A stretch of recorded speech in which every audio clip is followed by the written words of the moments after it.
माता जिनको याद करे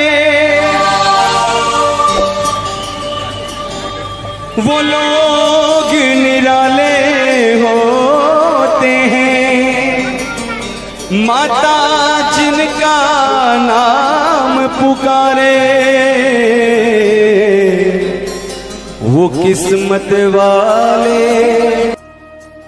नमस्कार दोस्तों, जय माता दी। स्वागत आपका माता वैष्णो देवी से जुड़ी हुई एक और नई ताजी अपडेटेड वीडियो में।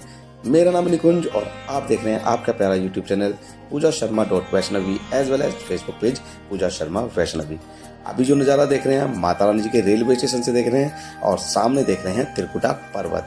अगर चैनल पर नए हैं तो चैनल को सब्सक्राइब कर लेना, वीडियो अच्छी लगे तो वीडियो को लाइक करना और ज़्यादा से ज़्यादा अपने सोशल मीडिया अकाउंट पर इसको शेयर करना। आज की वीडियो में हम आपसे बात करेंगे, सबसे पहले बात करेंगे कटरा के अंदर और भवन के अंदर मौसम कैसा है। साथ ही साथ आपको बताएंगे यात्रियों की कितनी संख्या यहाँ पर बनी हुई है, यात्रा में मिलने वाली सारी सुविधाएं। साथ साथ बताएंगे दर्शन करने में अभी आपको कितना समय लग रहा है। तो वीडियो को लंबी ना करते हुए वीडियो को करते हैं स्टार्ट। और सबसे पहले बात करते हैं इस समय आज के मौसम की कि आज माता रानी के दरबार में मौसम आपको कैसा मिलने वाला है। जी हाँ, अगर आप भी आने वाले दिनों में आ रहे हैं माता वैष्णो देवी की यात्रा करने के लिए तो आपको क्या क्या सावधानियां बरतनी है और क्या क्या प्रिकॉशन लेना है माता रानी के दरबार आने के लिए।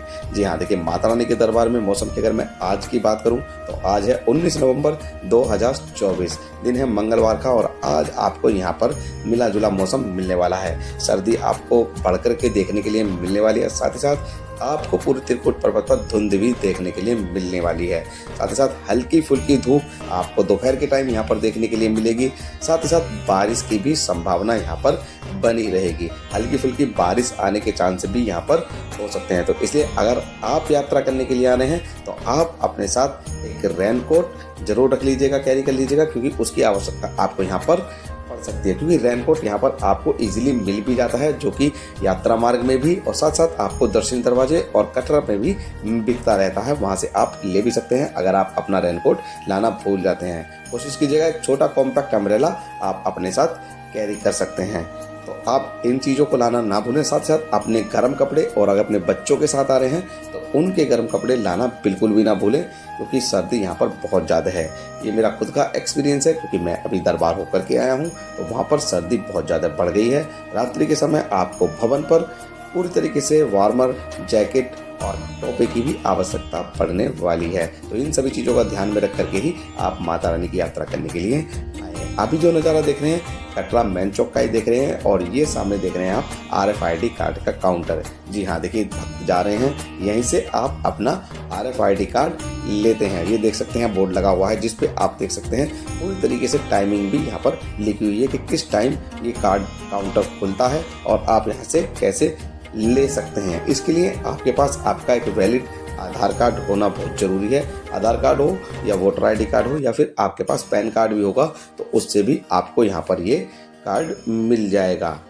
अब बात करते हैं आपसे माता रानी जी की यात्रा में इस समय यात्रियों की कितनी संख्या बनी हुई है। जी हाँ, अगर मैं आज की यात्रियों की संख्या की बात करूँ तो माता रानी जी के दरबार में इस समय ये आंकड़ा 15 से 18,000 के बीच में यहाँ पर देखा जा रहा है। और जैसे जैसे वीक बीच में आएगा ये हल्का फुल्का इसमें प्लस माइनस हो जाएगा, लेकिन जैसे ही वीकेंड आएगा तो भक्तों की यहाँ पर संख्या बढ़ते हुए नजर आने वाली है। जी हाँ, अगर आप आएंगे माता भगवती के दर्शन करने के लिए तो आपको यहाँ पर अच्छी खासी भीड़ देखने के लिए अभी भी मिलेगी। 15-17 हजार लोग यहाँ पर डेली माता रानी के दर्शन करने के लिए आ रहे हैं। वहीं आंकड़ा वीकेंड पर 25,000 या 30,000 के आसपास हो जाता है। तो वीडियो में बढ़ते हैं आगे और अब बात करते हैं माता रानी जी की यात्रा करने की। देखिए माता रानी जी की यात्रा यहीं से आपको जो सामने बिल्कुल रास्ता देख रहे हैं यहीं से रास्ता जाता है, जो कि बाणगंगा तक जाता है। एक रास्ता नए ताराकोट मार्ग की तरफ जाता है, एक रास्ता बाणगंगा की तरफ जाता है।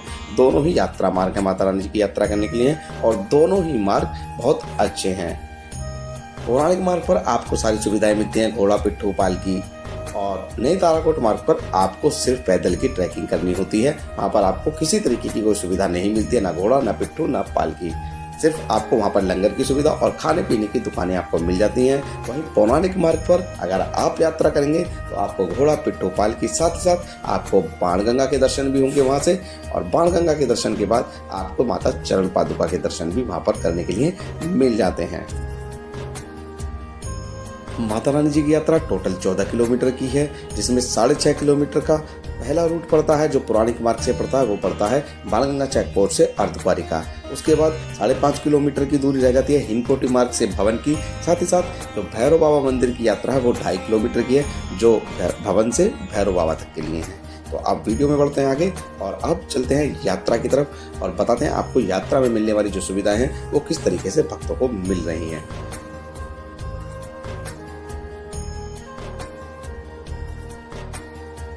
अभी जो नज़ारा देख रहे हैं माता रानी के पवित्र पावन यात्रा गेट का ही देख रहे हैं। देख सकते हैं श्रद्धालुओं की संख्या किस तरीके से यहाँ पर बनी रहती है, और आप देख सकते हैं यहाँ पर जितने भी श्रद्धालु आपको दिखाई दे रहे हैं वो सब वार्मर के अंदर दिखाई दे रहे हैं, गर्म कपड़ों के अंदर दिखाई दे रहे हैं। तो गर्म कपड़ा बहुत जरूरी है आपको, आप यहीं से अंदाजा लगा सकते हैं। और सामने त्रिकुट पहाड़ी का आप दृश्य देख रहे हैं किस तरीके से धुंध यहाँ पर छाई रहती है। धुंध के बावजूद भी अब बात करते हैं यहाँ की मिलने वाली सुविधाओं की। देखिए हेलीकॉप्टर की सुविधा भी अभी यहाँ पर प्रॉपर रूप से मिल रही है, क्योंकि धुंध हल्की हल्की है। जैसे ही ये धुंध बढ़ेगी तो फिर हेलीकॉप्टर की जो सेवा है वो इस धुंध के अकॉर्डिंग भक्तों को मिलना शुरू हो जाएगी, क्योंकि जब ज़्यादा धुंध हो जाती है तब हेलीकॉप्टर की सेवा भक्तों को नहीं मिल पाती है। मौसम के अकॉर्डिंग ही हेलीकॉप्टर की सेवा भक्तों को मिल जाती है।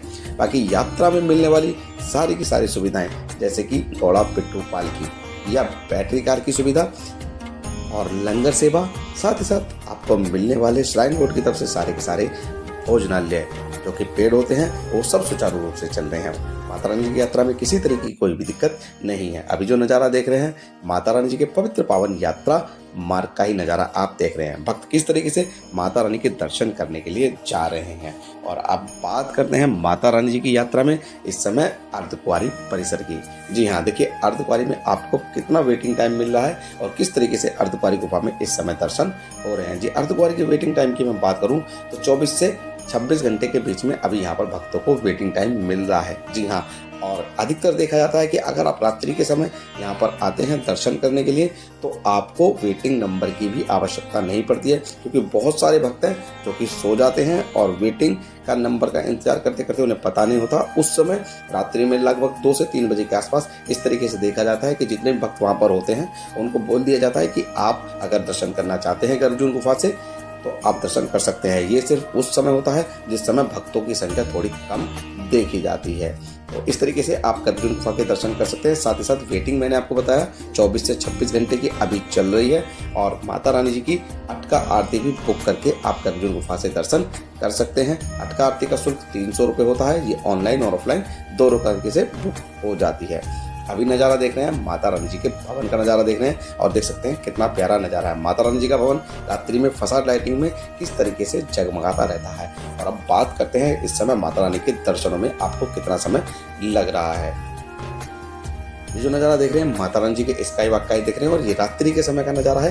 देख सकते हैं स्काई वॉक के अंदर आपको बिल्कुल भी भीड़ नजर नहीं आ रही है, पूरी तरीके से खाली स्काई वॉक आप देख रहे हैं। और ये नज़ारा आपको रात्रि में 11-12 बजे के आसपास देखने के लिए मिल जाता है। जब आप दर्शन करने के लिए अगर रात्रि में जाते हैं तो आपको 20 से 25 मिनट में ही दर्शन हो जाते हैं, और अगर आप दिन के समय भी दर्शन करते हैं तब भी आपको मिला जुला इसी तरीके से नज़ारा दिखने वाला है। हल्की फुल्की भीड़ होती है स्काई वॉक में, तब भी आप 30 से 40 मिनट में दर्शन कर सकते हैं। लेकिन अगर आप आरती के समय में दर्शन की लाइन में लगते हैं तो आपको 2.5 से 3 घंटे का इंतजार करना पड़ सकता है। साथ ही साथ आप बताते हैं आपको लॉकर सुविधा की। जो सामने दुर्गा भवन देख रहे हैं यहीं पर मिल जाती है आपको डिजिटल लॉकर सुविधा, जिसमें आप अपना mobile phone, smart watch, power bank या ब्लूटूथ जैसी चीज़ें आप यहाँ पर जमा कर सकते हैं। अगर आप इन चीज़ों के सहारे ही माता रानी की यात्रा कर रहे हैं तो आपको बड़ा क्लॉक रूम लेने की आवश्यकता नहीं है। आप इस दुर्गा भवन में जाइएगा और दुर्गा भवन के काउंटर पर जाकर के आप अपने इन सामान को जमा करा सकते हैं, और उसके बाद आप माता रानी के दर्शन की लाइन में लग सकते हैं। आपको बड़े बैग के लिए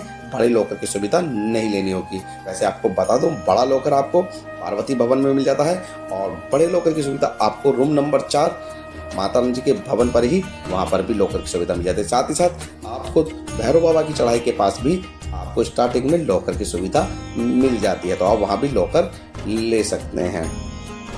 आपको हमारी ये वीडियो कैसी लगी है आप हमें कमेंट करके जरूर बताइएगा, और अगर आप भी आने वाले दिनों में आ रहे हैं माता रानी के दर्शन करने के लिए तो अपने आने की डेट भी हमसे जरूर शेयर कीजिएगा। आपको बता दूं माता रानी जी के भवन इस समय सर्दी बहुत ज़्यादा बढ़ गई है, तो आप अगर आ रहे हैं तो पूरे प्रिकॉशंस के साथ आइएगा। आप देख सकते हैं वीडियो के अंदर भी ये ताज़ा नज़ारा है कि आप अपने सर्दी के कपड़े जरूर से जरूर लेकर आइएगा, क्योंकि बच्चे अगर आपके साथ आ रहे हैं तो एक गर्म चादर या गर्म कंबल भी रख लीजिएगा, क्योंकि ये आपको यहाँ पर काम देने वाला है। माता रानी के दरबार में मिलने वाली रोपवे की सुविधा भी बिल्कुल सुचारू रूप से चल रही है, जिसकी टाइमिंग सुबह 7 बजे से शाम को 5 बजे तक होती है और इसका टिकट आपको दुर्गा भवन के बेसमेंट में मिलता है और ऑनलाइन भी इसका टिकट मिलता है। एक टिकट का प्राइस 100 रुपये पर व्यक्ति होता है। मिलते हैं आपसे एक और ऐसी ही इंफॉर्मेटिव वीडियो में, तब तक के लिए जय माता।